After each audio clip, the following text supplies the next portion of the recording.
오늘의 헤드라인입니다. 청와대 과학기술보좌관에 이공주 이화여대 교수가 임명됐습니다. 신임 이 보좌관은 연구 역량과 행정 경험을 두루 갖춰 과학기술 분야 개혁에 기여할 적임자라고 청와대는 설명했습니다. 다음 달부터는 치료 목적의 대마 성분 의약품 4종을 국내에서도 사용할 수 있게 됩니다. 하지만 해외에서 의약품으로 허가받지 않은 식품과 대마 오일, 대마 추출물 등은 여전히 들여올 수 없습니다. 정부가 올해 바이오 분야 R&D에 3조 원을 투자합니다. 혁신적인 신약 개발과 융복합 의료기기 개발 등을 지원해 세계 바이오 시장 점유율을 현재 1%대에서 2025년까지 5%로 끌어올릴 계획인데요. 자세한 내용 취재 기자와 얘기 나눠보겠습니다. 한국인의 사망 원인 2위인 심근경색은 초기에 응급조치를 잘못하면 사망에 이르는 질환입니다. 심근경색의 발생 원인과 증상, 예방법에 대해 내 몸 보고서 시간에 알아봅니다.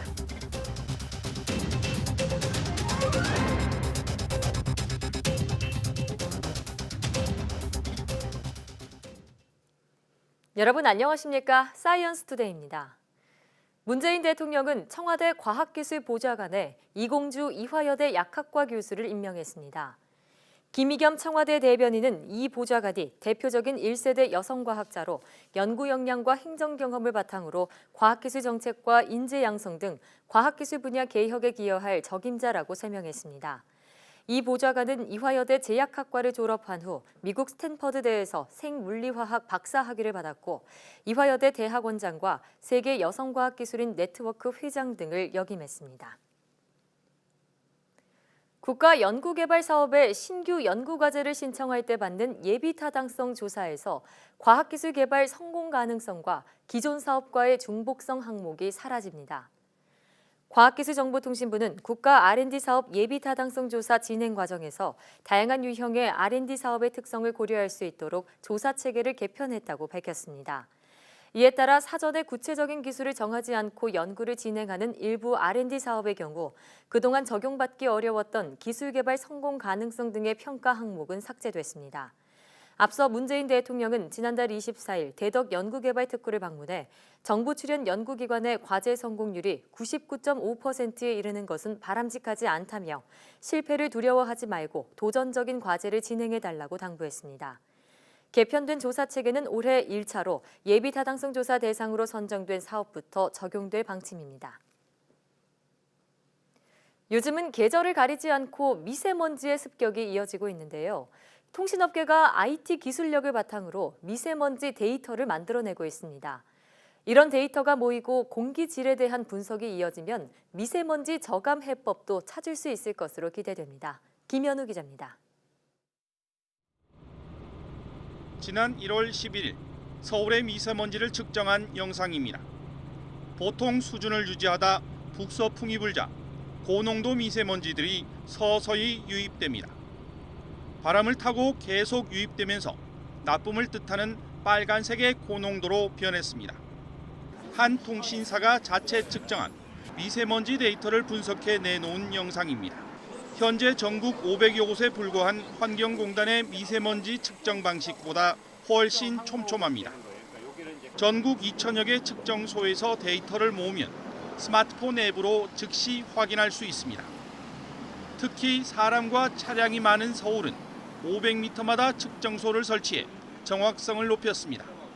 안전모에 공기질을 측정하는 센서를 부착해 이동하면서도 사람의 눈높이에서 미세먼지를 측정할 수 있습니다. 외부 측정소와 이동형 센서 등을 통해 미세먼지 데이터가 축적되면 공기질 개선에 대한 해법도 찾아낼 수 있을 것으로 전망됩니다. 보다 정교한 데이터를 기반으로 정부, 지자체와 협력을 통해 미세먼지 대응을 더욱 강화할 예정입니다. 이미 야쿠르트 전동카토와 이동통신사 대리점 등에서도 공기질 데이터를 모으고 있어 갈수록 심해지는 미세먼지 공포에 대한 해법도 찾을 수 있다는 기대감이 높아지고 있습니다. YTN 김현우입니다. 다음 달부터 자가치료 목적으로 해외에서 허가받은 대마 성분 의약품을 한국희귀 필수의약품센터를 통해 들여올 수 있게 됩니다. 식품의약품안전처는 이런 내용을 담은 마약법 개정안이 다음 달 12일부터 시행된다고 밝혔습니다. 이에 따라 국내 대체 치료 수단이 없는 뇌전증 등 희귀 난치 환자들은 미국과 유럽 등에서 허가돼 시판 중인 대마 성분 의약품 4종을 자가 치료용으로 수입할 수 있습니다. 그렇지만 의약품이 아닌 식품과 뇌전증 환자들이 가장 사용하길 원하는 대마 오일, 대마 추출물 등은 여전히 들여올 수 없습니다.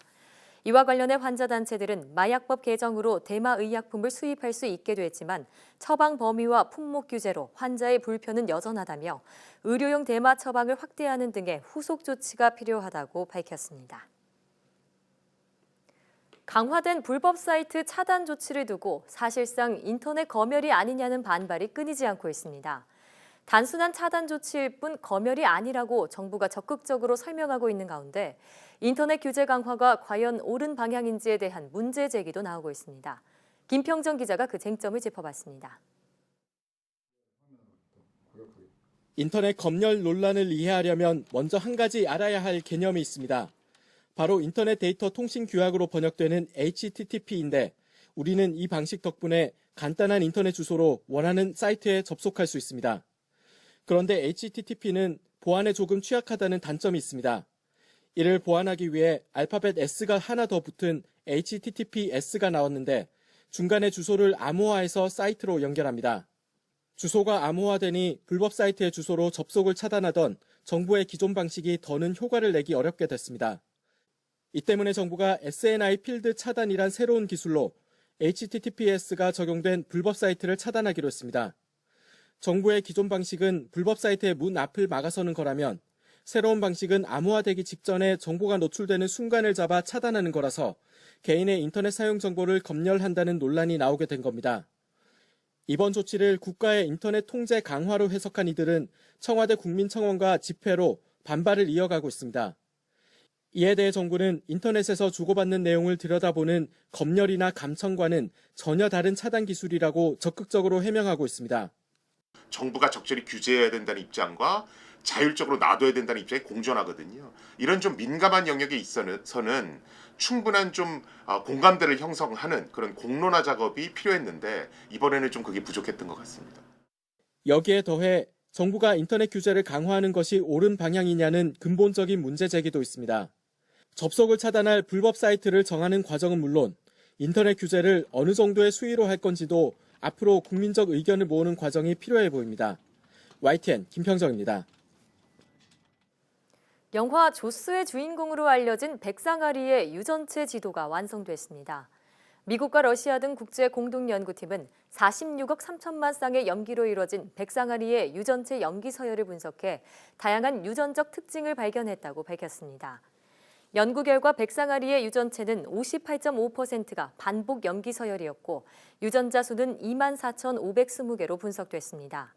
특히 유전체의 안정성을 유지하는 데 중요한 역할을 하는 다수의 유전자에서 DNA 손상 등을 수리하는 데 영향을 주는 특정 DNA 염기 서열 변화가 나타났습니다. 백상아리의 유전체는 사람보다 1.5배나 커 DNA 손상 등으로 불안정성이 커지는 문제가 있는데 이런 유전자 염기 서열 적응 변화가 불안정성을 막아주는 역할을 한다고 연구팀은 설명했습니다. 시력 감퇴의 원인이 되는 노인성 황반 변성을 유전자 요법으로 치료하는 임상시험이 세계 최초로 영국에서 이뤄졌습니다. 영국 옥스퍼드대 존 레드클리프 병원 의료진은 지난달 황반 변성이 진행 중인 80살 여성 환자의 왼쪽 눈 망막에 합성 유전자를 주입했다고 밝혔습니다. 의료진은 DNA 서열을 교정한 유전자가 들어있는 바이러스를 환자의 망막 안에 주입했고 이 바이러스가 망막색소 상피세포를 감염시키면서 황반 변성을 일으킨 유전자 결함을 바로잡게 된다고 설명했습니다. 이번 임상시험이 성공하면 초기 단계에서 황반 변성의 진행을 막을 수 있는 새로운 치료법이 될 것으로 의료진은 기대했습니다.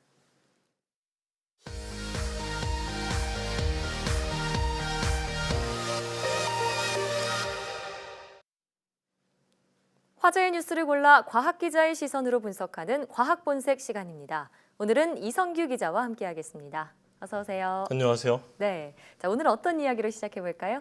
요즘 이 영화가 장안의 화제라고 하죠. 이게 뭐 치킨인지 갈비인지 그 맛을 알 수가 없다는 무슨 극한 직업이라는 영화가 네, 흥행 돌풍을 이어가고 저도 있는데요. 봤어요. 이 얼마 전에는 할리우드 영화 그 아쿠아맨과 네. 이 보헤미안 랩소디가 또 강탈했었죠. 네, 맞습니다. 지금 말씀해주신 영화들도 다 정말 인기인데 최근 영화계를 보면은 장르가 참 다양하잖아요. 그래서 골라보는 재미가 쏠쏠한 것 같아요. 저 본인이 좋아하는 취향의 영화를 골라서 보면 되니까요. 그게 네. 영화의 재미인 것 같은데요. 이제 앞서 언급한 영화의 그 사례에서도 알 수 있듯이 우리가 보는 영화가 대부분 이제 한국 영화 아니면은 할리우드 영화잖아요. 아, 그렇죠. 예. 근데 우리 홍보 앵커는 간혹가다 이렇게 중국 영화도 보나요? 중국 영화요. 네, 좀 뜬금없죠. 중국 네, 영화니까. 사실 언제 마지막으로 봤는지도 기억이 잘 안 나는데 가장 인상 깊었던 영화는 패왕별이었어요. 패왕별이고 진짜 옛날 영화죠. 네, 저는 이 절대 강호 소드마스터라는 영화가 떠올라요. 그런 영화가 있군요. 네, 절대적으로 이 칼싸움을 잘하는 사람의 얘기를 다루는 영화였는데 네. 그 패왕별이는 약간 현대물이긴 하지만은 어. 아무래도 우리가 이제 중국 영화라고 한다면은 이 무슨 뭐 와호 장룡이나 아, 소드마스터 같이 왠지 무술 영화가 떠오르잖아요. 네. 뭐 그런 거 아니면 또 뭐 삼국지 뭐 척벽대전 같이 예. 역사물이란지 아, 맞아요. 대부분 이제 중국 영화 하면은 뭐 무협이나 역사를 소재로 한 영화 네. 이런 게 이런 중국 영화의 어떤 주류라고 음. 볼 수가 있는데 네. 최근에 이 영화가 또 중국 영화계에 파란을 일으키고 있어요. 일단 말씀해주신 그런 무협물이나 역사물은 아닌 것 같은데 어떤 영화인가요? 이 바로 SF 영화 유랑지구인데요. 여기서 네. 이제 유랑이란 말은 지구를 유랑한다. 오. 그래서 영어로는 원더링 얼스라는 영화인데 예. 이 영화는 중국에서 자체 제작한 SF 영화예요. 네. 뭐 할리우드랑 손을 잡고 만들지 않고 중국 뭐 자체 기술로 거의 영화의 4분의 3을 만들었다. 네. 뭐 이런 영화인데요. 그 내용은 한마디로 요약을 하면은 중국이 지구를 구한다. 아, 중국이 구한다. 뭐 이런 내용이에요. 네. 그래서 이제 태양이 서서히 식어가는 거예요. 그래서 인류가 이제 생존의 위협을 받는데 중국인 우주 비행사 부자가 35억 명의 지구인을 다른 은하계로 안전하게 이주한다. 오. 그래서 지구를 구한다. 뭐 이런 내용의 영화였는데요. 예. 이 영화는 그 세계 최고 권위의 SF 문학상으로 불리는 네. 슈고상을 받은 유치신 작가의 단편 소설을 아, 원작으로 하고 있습니다. 소설이 원작이군요. 이 슈고상은 SF의 아버지라고 불리는 뭐 작가이자 편집자인 유고 건즈백. 네. 이 사람을 기리기 위해서 1953년에 제정이 됐고요. 네. 이 네뷸라상, 뭐 주피터상, 존 캠벨상과 함께 세계 4대 SF 문학상으로 불립니다. 네. 보통 SF 영화 하면 할리우드가 떠오르는데 중국이 자체적으로 만들었다는 좀 놀라운데요. 어떻게 이렇게 흥행하게 되고 있는 건가요? 정말 놀라울 따름이죠. 예. 중국이 SF 영화를 만들었다는 것 자체도 놀라운 일인데 네. 사실은 이 영화가 개봉되기 전에 그러니까 중국인들조차도 설마 중국 시장에서는 SF 영화가 흥행할 것이냐 이런 생각은 안 했다는 거예요. 네. 그랬는데 뭐 이 흥행을 두고 뭐 여러 가지 해석도 나오고 있는데요. 뭐 요약을 하자면은 그 중국의 우주 굴기에 대한 어떤 열망을 예. 적절하게 활용한 거 아니냐. 오. 뭐 이런 평가가 나오고 있습니다. 뭐 이 방송에서도 여러 차례 언급을 했지만 네. 올해 초 중국이 그 창어 4호로 달의 뒷면을 이렇게 촬영을 하면서 전 세계적으로 또 흥행에 성공을 했었죠. 전 세계 네. 이목을 확 끌었었잖아요. 그렇죠. 이에 그치지 않고 이제 중국은 앞으로 창호 5호를 발사해서 오호도요. 달에 착륙시킨 다음에 거기서 시료를 채취해 가지고 뭐 지구를 귀환하겠다 뭐 이런 네. 계획도 있잖아요. 그렇습니다. 근데 트럼프 행정부가 또 유인 달 탐사 계획을 발표를 하면서 제2 아폴로 프로젝트를 추진하겠다는 거잖아요. 네. 그래서 이제 미국과 중국이 이제 달까지 경쟁이 확산됐다 이렇게 볼 수가 있는데 네. 이런 거에서 이제 미국한테 뒤지지 않겠다 뭐 이런 걸로 볼 수가 있겠죠. 그러니까 달 탐사를 비롯해서 우주 경쟁에서 미국에게 질 수 없다. 이런 중국의 갈망을 이 영화가 대변하고 있다. 이렇게 볼 수 있겠네요. 뭐 앞서 이제 이 영화는 중국이 지구를 구하는 내용이라고 말했잖아요. 네. 근데 이 스토리가 굉장히 헐리우드에서는 흔한 얘기잖아요. 그렇죠. 그 영화 인디펜던스데이를 보면은 미국 대통령이 뭐 외계인으로부터 지구를 구하는 내용도 나오고 그 영화 마션은 그 미국 나사의 전폭적인 지지 아래 영화로 제작되기도 했었죠. 중국 역시 이번 이 유랑 지구를 통해서 우주를 향한 중국의 굴기를 확고하게 드러냈다 이렇게 볼 수가 있고요. 네. 지금 중국이 우주 분야뿐만 아니라 사실상 IT나 바이오 거의 전 분야에서 미국과 경쟁을 벌이고 있잖아요. 맞습니다.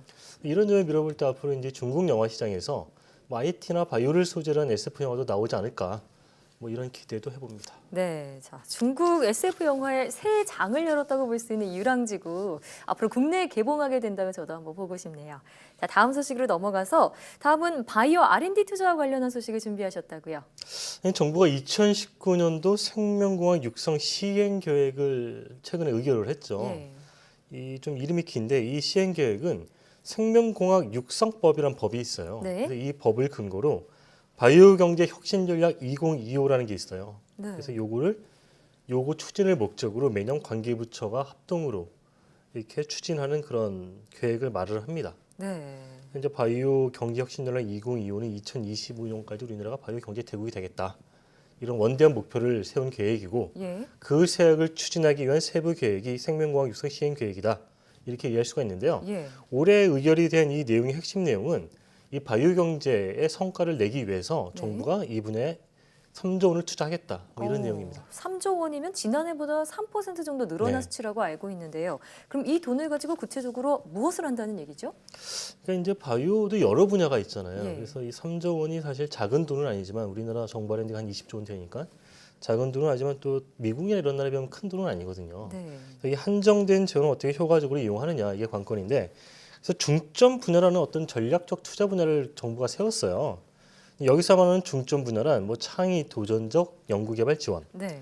창업 사업화 활성화, 뭐 규제 혁신 이런 것들을 말하거든요. 네. 그래서 이런 창의적 도전적 R&D 지원을 통해서 혁신 신약과 뭐 융복화 의료기기, 그다음에 치매나 감염병 같은 국민생활과 밀접한 치료 기술 개발을 지원하겠다 이런 내용이 있고요. 예. 부처 합동으로 의료기기 규제 개선과 산업 육성화 방안 등 규제 개선을 추진하겠다. 그다음에 사업화를 촉진하는 바이오 생태계를 조성하겠다는 내용이 포함되어 있습니다. 네. 이제 여기에 더해서 이제 구체적인 목표도 세웠어요. 글로벌 바이오 시장 점유율을 2017년 1.8%에서 오는 2025년까지 5%까지 예. 끌어올리겠다. 뭐 이런 계획이 있고요. 기술 수출액도 2017년에 3억 9천만 달러 정도에서 2025년에는 27억 한 3천만 달러까지 끌어올리겠다. 네. 이런 구체적인 목표도 제시했습니다. 자, 저렇게 계획대로 실행된다면 참 좋겠는데요. 이 정부의 정책을 두고 현장에서는 어떤 목소리가 나오고 있나요? 그런데 계획대로 실천이 된다면 우리나라가 바이오 강국으로 도약할 수 있는 그런 기반을 다지는 계기가 될 텐데요. 예. 사실은 이제 현장에서는 어떤 그 규제 개혁에 대한 좀 목소리가 있어요. 네. 사실은 이제 바이오가 전 세계적으로 가장 핫한 분야 중에 하나인데 그만큼 기술 발전 속도가 굉장히 빨라졌어요 예전보다는. 네. 그런데 이제 법과 제도라는 게 이 기술 발전의 속도를 따라잡지 못하니까 항상 이 법과 제도가 이렇게 규제 발목을 잡고 있다 예. 이렇게 볼 수가 있거든요. 물론 지난 한 해 동안 이 유전자 치료 연구나 뭐 유전자 검사 등 몇몇 분야에서는 이 개선안이 제안됐고 이제 그게 또 반영되는 그런 성과도 일부 있긴 했었어요. 그렇군요. 근데 현장에서는 아직도 규제 개선이 좀 더디다 이런 의견이 많이 있는 거고요. 지난주였죠. 이제 거기에 비해서 규제 샌드박스를 발표하면서 그 중에 하나가 이제 손목형 심전도 측정 장치였거든요. 예. 근데 이 장치가 개발은 2015년에 완료가 됐는데 우리나라 어떤 그 원격 의료를 금지하는 그런 규제 때문에 아직까지도 상용화가 못됐었죠. 막혀 있었군요. 네, 자 이제라도 이렇게 규제 샌드박스가 시행이 돼서 참 다행인데요. 그럼 또 현장에서 어떤 의견이 나오고 있나요? 근데 뭐 여러 가지 의견이 있는데 이제 그 중에 또 대표적인 것 중에 하나 유전자 정보라는 게 있잖아요. 예. 지금 이제 개인마다 자신의 유전자 정보를 분석하는 내 게놈 데이터를 분석할 수 있는 시대가 도래했잖아요. 예. 누구나 다 자기의 게놈 정보를 분석할 수가 있는데 사실 이렇게 우리가 게놈 정보를 분석하는 주요 이유 중에 하나는 이 정보를 바탕으로 나한테 맞는 뭐 의약품을 처방받는다든지 이런 맞춤학을 구현하기 위해서잖아요. 네. 그러기 위해서는 이 어떤 게놈 정보랄까 이런 유전자 정보를 활용을 해야 되는데 지금 이제 그게 좀 여의치 못하는 거죠. 네. 그래서 이제 업계에서 건의하는 내용 중에 하나는 이런 유전자 정보 이런 걸 포함한 정보를 우리가 빅데이터라고 그러잖아요. 네. 유전자 바이오 빅데이터 이런 바이오 좀 빅데이터를 효과적으로 활용할 수 있는 어떤 기반을 좀 만들어 달라. 뭐 이런 것 등을 포함해서 여러 가지 제안을 했었었죠. 예. 자, 정부가 단기간의 성과보다는 좀 긴 호흡으로 R&D 투자와 규제 개선을 추진해 나갈 필요가 있어 보이네요. 오늘 말씀 잘 들었습니다.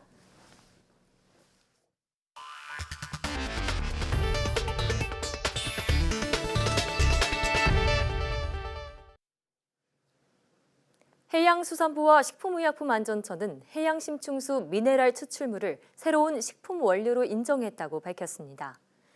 식약처는 2017년부터 해수부가 수행한 독성평가 등 연구 결과와 원료의 특성 자료 등을 토대로 심사한 결과 해양심충수 미네랄 추출물의 안전성을 인정했다고 밝혔습니다. 수심 200m 아래에 존재하는 해양심충수를 농축 분리해 얻은 미네랄 추출물은 마그네슘과 칼슘 등이 풍부해 빵과 음료, 주류 등의 식품 원료로 사용이 가능합니다. 어렸을 때 방학 과제로 쓰기 숙제 많이 해보셨을 텐데요. 중국에서 이 쓰기 숙제를 대신해주는 로봇이 등장해 찬반 양눈이 거세다고 합니다. 베이징에서 박희천 특파원이 전해드립니다. 중국 최대 온라인 쇼핑몰 타오바오입니다. 글씨를 모방해 써주는 로봇을 검색했더니 다양한 제품이 등장합니다. 싼 것은 몇만 원부터 비싼 것은 수십만 원짜리 제품도 있습니다. 필체와 문장을 입력하면 로봇이 알아서 글자를 똑같이 씁니다. 원래는 초청장이나 고지서, 상장 등을 만들 때 사용하는 겁니다. 그런데 춘절이 지난 뒤 이 필기 로봇이 날개 돋친 듯이 팔렸습니다. 개학을 앞둔 학생들이 주 고객이었습니다. 한 초등학생이 이 로봇을 이용해 겨울방학 쓰기 숙제를 했다가 부모에게 들켜 혼났다는 뉴스가 전파를 타기도 했습니다. 학부모 대부분은 필기 로봇에 부정적인 반응입니다. 这个小孩熟悉这个汉字的一个过程，如果说让这个机器人代笔的话，就起不到这么一个作用了。光用机器人来代笔的话，我觉得会让小孩子的这个创造力啊、想象力啊各个方面都会受影响。 하지만 일부 학부모는 베껴 쓰는 숙제가 공부에도 도움이 안 되고 시간만 낭비할 뿐이라며 로봇의 등장을 반겼습니다. 베이징에서 YTN 박기천입니다. 만 18세 이상 성인 발달장애인에 대한 낮 시간 돌봄 서비스가 시행됩니다. 집 밖에서 다양한 경험을 하게 해서 신체적, 정신적 건강을 돕고 가족들에게도 휴식을 줄 수 있습니다. 김정회 기자입니다. 잠시도 눈을 뗄 수 없는 대상이 발달장애인입니다. 커갈수록 몸도 커지고 고집이 세져 보호자로선 돌보기가 더 힘들어집니다. 발달장애인은 그들대로 집 안에서만 지내다 보니 신체적, 정신적 상태가 점점 나빠지고 결국 가족 관계는 엉망이 되기 쉽습니다. 이들에게 숨통을 틔워줄 서비스가 다음 달 시작됩니다. 발달장애인들에게 집 밖에서 하루 4시간 동안 다양한 단체 활동을 제공하는 겁니다. 돌봄과 사회활동의 장점을 결합한 형태입니다. 만 18세부터 64세까지의 지적장애인과 자폐성 장애인은 소득이나 재산 유무와 관계없이 신청할 수 있습니다. 운동이나 문화관람, 일상생활에 필요한 교육은 물론 음악, 미술활동, 바리스타 교육, 도예나 사진 찍기 등 창의성을 키울 수업도 받습니다. 본인 부담금은 없고 정부가 제공기관에 바우처 지원금을 줍니다.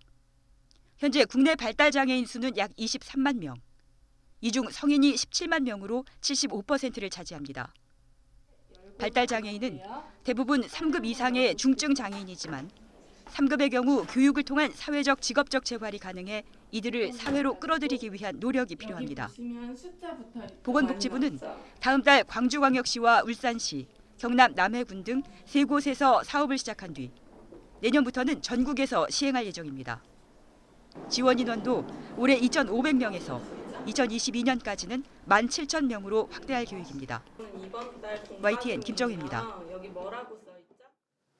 공상과학 영화 하면 스타워즈의 광선검이 떠오르죠.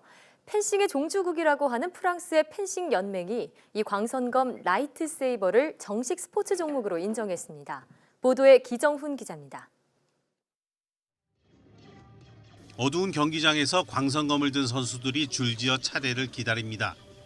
광선검을 휘두르며 대결하다 보면 영화 스타워즈 속 주인공이 된 듯합니다. 광선검이 잘 보이도록 다소 어두운 경기장은 일반 펜싱과 달리 원형 모양입니다. 머리 공격에 성공하면 5점, 팔다리는 3점, 손은 1점을 얻는데 경기 시간 3분 동안 15점을 먼저 얻어야 이깁니다. 펜싱의 종주국 프랑스가 이 광선검 대결을 정식 스포츠 종목으로 인정했습니다. 디지털 기기에만 파묻혀 움직이지 않는 21세기 사람들을 운동하도록 만들겠다는 의도입니다. 광선검 제조업체도 다양한 제품으로 소비자들을 유혹합니다. We have some very basic ones which are just on-off buttons and with different colors or shapes. But there is also much improved weapon which can have sounds, blade effects. 프랑스 펜싱 연맹은 과거 쾌걸조로나 로빈훗 같은 영웅 캐릭터들이 펜싱 인구를 늘리는 데 기여했던 데 주목하고 있습니다. 이제 루크 스카이워커와 다스 베이더가 그 역할을 이어받아 더 많은 사람들을 새로운 운동으로 이끌기를 기대하고 있습니다. YTN 기종입니다.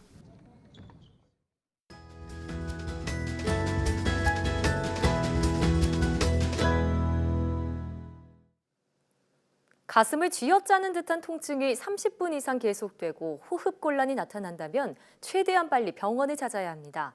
적절한 응급 조치를 하지 못하면 사망에까지 이를 수 있다고 하는데요. 오늘 내 몸 보고서에서는 돌연사의 주범 심근경색에 대해 알아보겠습니다. 인천 성모병원 심장혈관내과 이관용 교수와 함께합니다. 어서 오세요. 안녕하세요. 네, 반갑습니다. 자, 심근경색, 한국인의 사망 원인 2위로 알려져 있습니다. 네. 특히나 예고 없이 찾아와서 돌연사의 위험률이 참 높다고 하는데 네. 우선 이 심근경색이 어떤 질환인지 자세하게 설명해 주시죠. 네.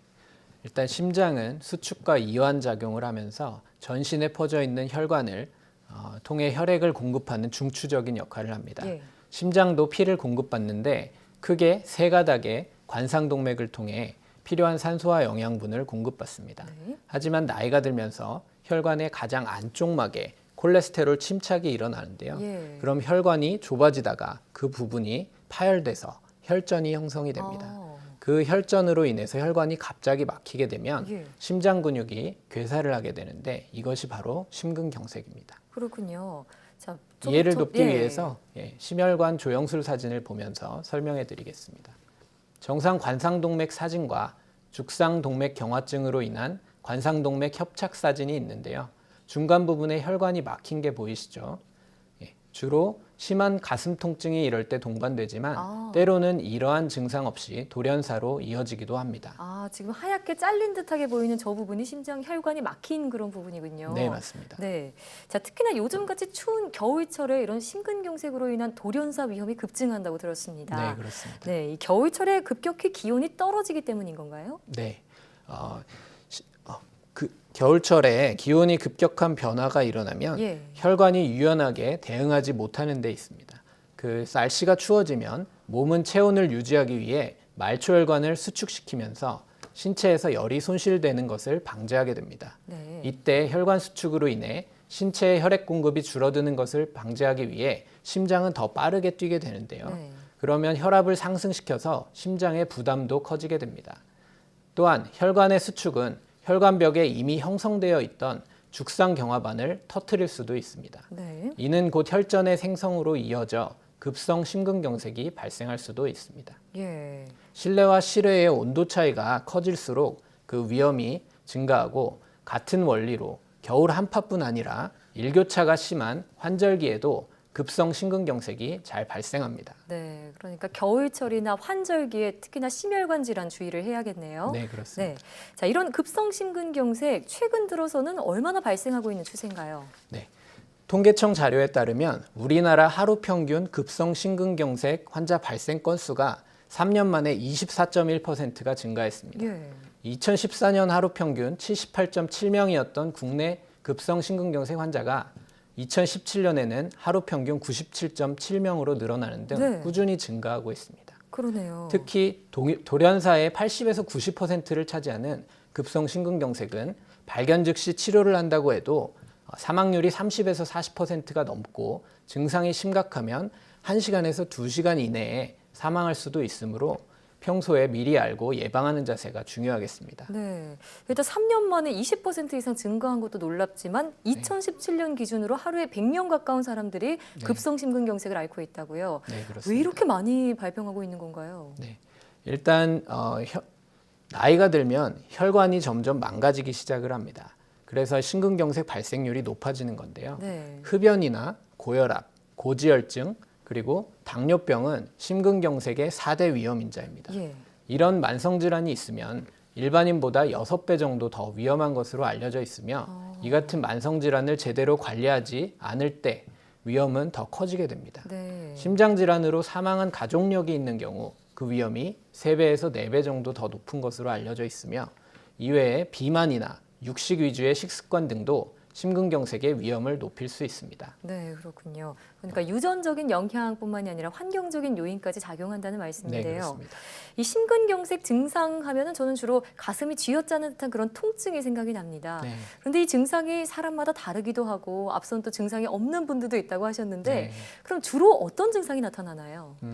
말씀하셨듯이 심근경색의 증상은 사람마다 다를 수 있습니다. 그렇지만 대표적인 증상을 아는 게 중요한데 대표적 증상은 가슴을 쥐어짜는 양상의 통증이고요. 네. 이같이 심한 가슴 통증이 30분 이상 지속되기도 하고 대부분 호흡곤란과 함께 나타납니다. 네. 또 가슴의 정중앙이나 약간 좌측에서 시작된 통증이 어깨나 목, 팔로 퍼져나가는 방사통을 일으키기도 하고 네. 심장 두근거림이나 식은땀이 같이 발생하기도 합니다. 예. 하지만 환자에 따라서 가슴 통증을 호소하기도 전에 갑작스러운 의식불명이나 심장마비로 응급실에 실려가는 경우도 있고 고령의 환자에서는 가슴 통증 없이 구토만 하거나 속이 쓰린 느낌 같은 경우도 있어서 소화불량으로 오인하는 경우가 있어 전문가의 진료가 꼭 필요하겠습니다. 아, 그러니까 마치 체한 것 같은 그런 느낌이에요. 네. 일단 대표적인 증상은 심장의 통증이다라고 말씀을 해주셨습니다. 자, 또 이 협심증과 같은 질환으로 착각할 수 있다 이런 얘기도 들었는데 네. 이 심근경색과 협심증 어떤 차이가 있나요? 네. 흔히 협심증과 혼동하는 경우가 있습니다. 협심증은 말하자면 죽상동맥 경화로 인해 아까 말씀드린 관상동맥이 좁아진 상태에서 운동이나 아니면 스트레스 등으로 심장 근육의 산소 소모량이 증가할 때 발생하는 가슴의 통증을 일컫는 말입니다. 근데 이제 심근경색은 협심증이 점점 악화되면서 좁아진 부분이 혈관이 터지면서 혈전이 생성돼 완전히 막혀서 심장 근육이 괴사하는 질환입니다. 쉽게 말하면 이제 좁아져 있느냐 아니면 완전히 막혔느냐로 이제 차이가 있다고 볼 수 있겠습니다. 그러니까 더 심각한 게 심근경색이다 이런 말씀이겠네요. 근데 협심증은 또 가만히 있다 보면 증상이 사라지기도 한다고요. 네, 협심증은 말씀하셨듯이 운동을 중지하거나 그리고 안정을 취하면 통증이 사라지지만 심근경색은 통증이 나타나고 시간이 지나도 통증이 사라지지 않으며 의식을 잃고 쓰러지기도 합니다. 관상동맥은 구경 70%까지 막혀도 별다른 증상을 느끼지 못하는 경우가 있습니다. 그리고 70% 이상이 막혀야 비로소 협심증 증상이 나타나기 때문에 더욱 조심해야 됩니다. 네. 자, 그만큼 정말 심근경색은 치료도 중요하지만 예방도 참 중요할 것 같은데요. 그러기 위해서는 적절한 운동이 필수겠죠. 네네. 어떤 운동법이 좋을까요? 심근경색을 예방하려면 일단 운동하는 방법은 하루에 3회 이상 그리고 한 번에 이제 30분에서 60분 이상 시행하는 것이 좋고 그리고 준비 운동 5분 그리고 본 운동 이제 30에서 40분 그리고 정리 운동 5분 정도가 적정합니다. 이제 준비 및 종료 단계에서는 무게를 주지 않는 가벼운 체조나 스트레칭이 바람직합니다. 운동의 강도는 땀이 조금 나고 숨이 약간 가쁜 정도가 좋습니다. 또한 한파 속에서 갑작스러운 운동을 하면 심근경색의 위험을 높이기 때문에 실외 운동보다는 실내 운동을 하는 편이 더 도움이 됩니다. 예, 그렇군요. 자, 그럼 또 어떤 예방법이 있는지 짧게 설명 부탁드릴게요. 네, 심근경색을 예방하려면 결국에는 그 근본적인 원인이 되는 관상동맥의 협착을 막는 것이 중요합니다. 이 동맥 경화증의 위험 요인을 줄여야 되는데요. 적절한 운동도 도움이 되겠습니다. 그 당뇨나 고혈압, 고지혈증 등의 만성 질환을 적절히 관리하고 특히 흡연 및 비만 같이 바꿀 수 있는 이런 위험 인자를 없애도록 노력을 해야 합니다. 위험 요소가 많은 환자일 경우 애매한 흉통이 있다면 선별 검사를 통해 심근경색 위험을 예측할 수가 있습니다. 운동부하 검사와 관상동맥 CT 검사가 이에 해당이 되는데요. 최근 연구들에 따르면 진단 후 5년 이상 된 당뇨병 환자 등의 선별적인 고위험 환자에서는 증상이 없어도 관상동맥 CT 검사를 시행하면 미래 심근경색 그리고 심혈관 합병증의 위험을 예측하는 데 더 큰 도움이 된다고 합니다. 네, 자 그러니까 증상이 있을 때 빨리 병원에 찾는 것도 중요하지만 네. 한번 알았던 적이 있으신 분들은 자주자주 검진을 받는 게 좋겠네요. 네. 네, 알겠습니다. 자, 지금까지 인천성모병원 심장혈관내과 이관용 교수와 함께했습니다. 오늘 말씀 고맙습니다. 네, 감사합니다.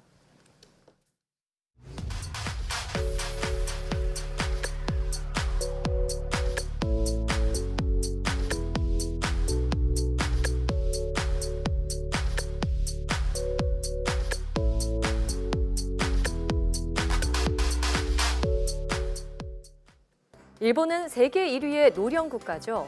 때문에 홀로 사는 노인이 뇌졸중이나 심근경색으로 갑자기 사망하는 사례가 적지 않은데요. 이러한 질병의 전조 증상을 체크해 미리 대처할 수 있도록 하는 스마트 주택이 일본에서 상용화를 앞두고 있어 화제입니다. 벽에 설치한 센서로 거주자의 심장 박동과 호흡 상태를 실시간으로 측정하고 이상 징후가 나타나면 바로 대응 조치를 취한다는데요.